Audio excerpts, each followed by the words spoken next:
Hello, and welcome to the Broke PhD podcast. I'm your host, Dr. G. On this episode of Broke PhD podcast, I share about my journey and the path that led me to earning a doctoral degree. Everyone's journey towards earning their doctoral or graduate level degree is unique. If you were to compare the paths that two individuals took towards obtaining the same degree, while there might be similarities, odds are there would exist several differences. Some may have taken a more straightforward path, with every step being carefully planned, falling in line like dominoes in a row. On the other hand, the path for some might be filled with several twists and turns and loop-de-loops, as if they had been on a roller coaster going all over the place. Out of these two analogies, my own path is similar to the latter one. It was filled with several twists and turns and back and forths and ups and downs. And so I wanted to share my story with hopes that you, the listeners, can connect and realize that it's okay if your path is not a straightforward path. And also, it's okay if your path is a straightforward path. There's no shame either way. Again, everyone's path is unique, and so we should not sit here and compare apples to oranges because everyone's path towards their doctoral or graduate level degree is going to be different and going to be their own. So, to start my own journey, I'm going to take it all the way back to my high school years. So, I am a millennial and I graduated high school in '07. The high school that I went to actually was quite famous for those that know me personally and know which school I went to, and it was a performing arts school. And at my high school, we all had majors. And I know for you listeners out there, that probably sounds very bizarre, but in high school, I had a major or a specialty area. And for me, I was a vocal major. So when I was in high school, my aspirations and my career goals at the time were that I wanted to do music. I still wanted to sing and do vocal performance of some type. But I was also realistic and recognized that the music industry wasn't really rolling in the dough and wasn't really a stable career. And as such, I also had an interest in psychology. That kind of stemmed from crazy family dynamics, which I'm sure others can relate to. And so I wanted to learn more about the human psyche, which sparked my interest in the area of psychology. And so when I was looking to apply for undergraduate programs, I wanted to go to a college or a university that had the option and provided me the opportunity of doing both music and psychology. And I was able to do just that. I was able to double major in music and psychology. So in my undergraduate years, my career aspirations revolved around me wanting to be a psychologist. I really wanted to help those grow and learn about themselves and get over the traumas that they were going through. But as I was progressing through my studies, I realized I'm too much of an empath and I would be terrible at not taking on all of the emotions of my clients. And so, for my own mental health and my own sake, I started to change my career aspirations. So, after my undergraduate years, I was doing some soul searching and trying to figure out what I really wanted to do. I had a degree and a double major in psychology and music, but again, I didn't want to be a psychologist and I didn't want to be a music teacher or only do performance. And so, I was looking for something a little more stable.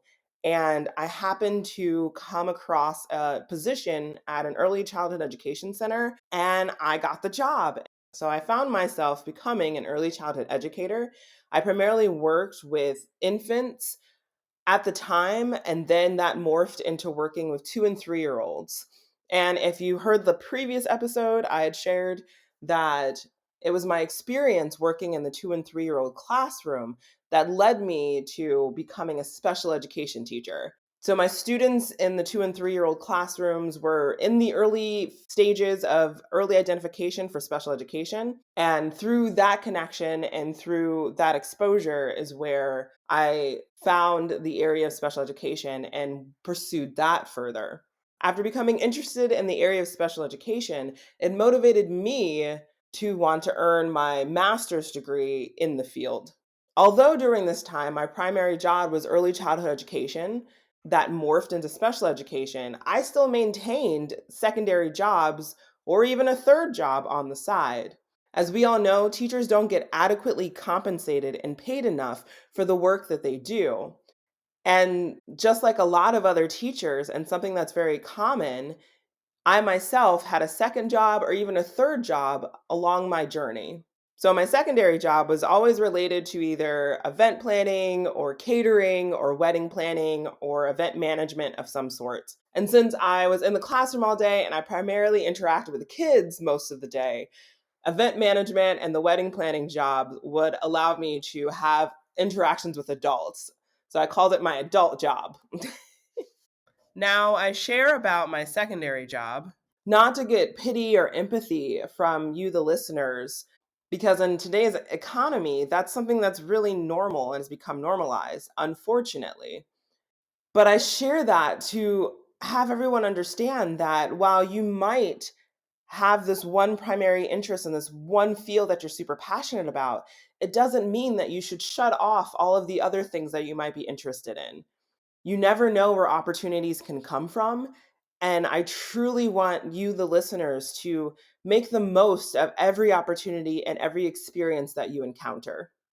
So for me, having a secondary job was a great way of networking and talking with others, and it just builds skills that I may not have been able to obtain in my primary job. So at this point in the story, I'm at the point where I've earned a master's degree.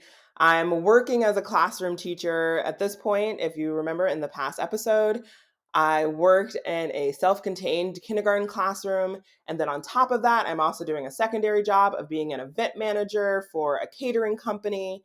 I'm at the point in life where I feel comfortable. I like what I'm doing. I love what I'm doing. And I could see myself doing it for a long period of time. Then, just like so many others, we were blindsided by a pandemic.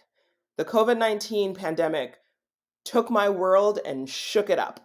I was no longer able to do the event management position because events and weddings and things involving more than 3 people were shut down.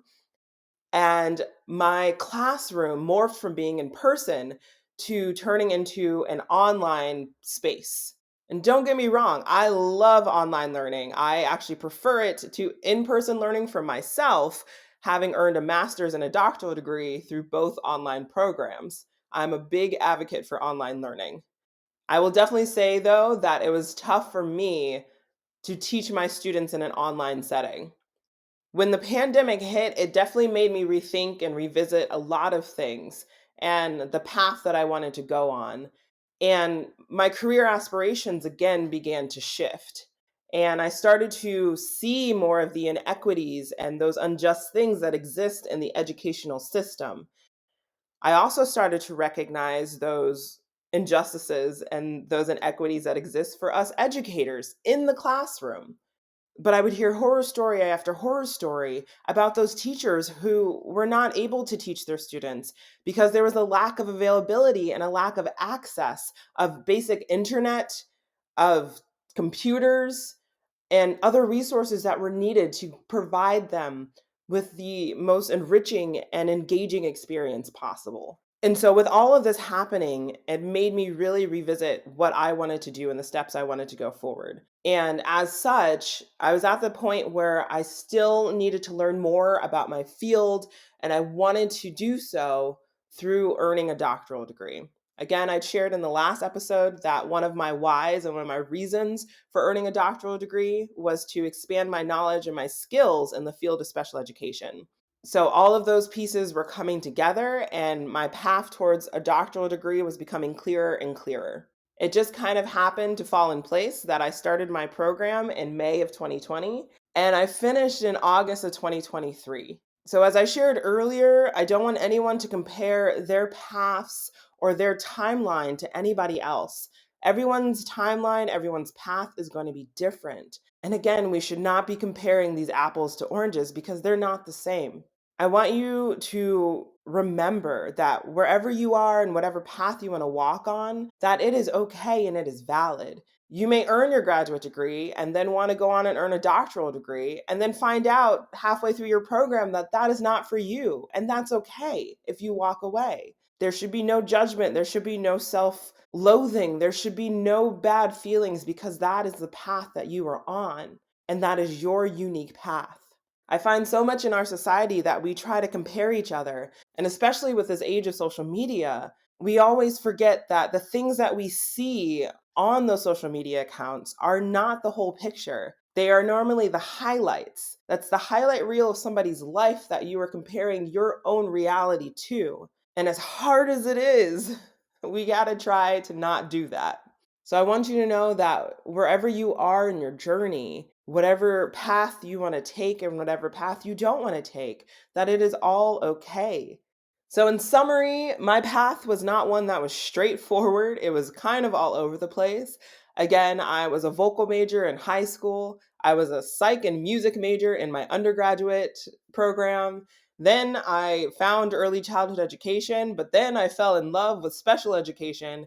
And then I got a master's in special education. And finally, I earned my doctoral degree in special education. And even now, as I'm sharing my stories, while I have some ideas of what I want to do, I'm also still figuring it out too. My path is not one that's meant to be straightforward with all the dominoes falling in a row. I know my path is going to be filled with twists and turns and ups and downs, and I'm so excited to take this path and to see where life takes me and just enjoy every minute of it. And I hope you can do the same. Now, I want you to pause and think about your own journey and your own path. Have you had more of a straightforward path? Or have you had more of that loop-de-loop, twist and turn path? I would love to hear about your path, so please feel free to reach out via the podcast website at brokephdpodcast.com or via any of the social media outlets and share with me about your own journey. Well, that concludes this episode, but I am so excited to have you on this journey with me. So please hit that subscribe button or that follow button. And again, feel free to check out the podcast website, brokephdpodcast.com, to continue to follow along. Thank you for listening. And no matter where you are in your own journey, remember, you got this. Again, I'm your host, Dr. G, and I hope you have a wonderful day.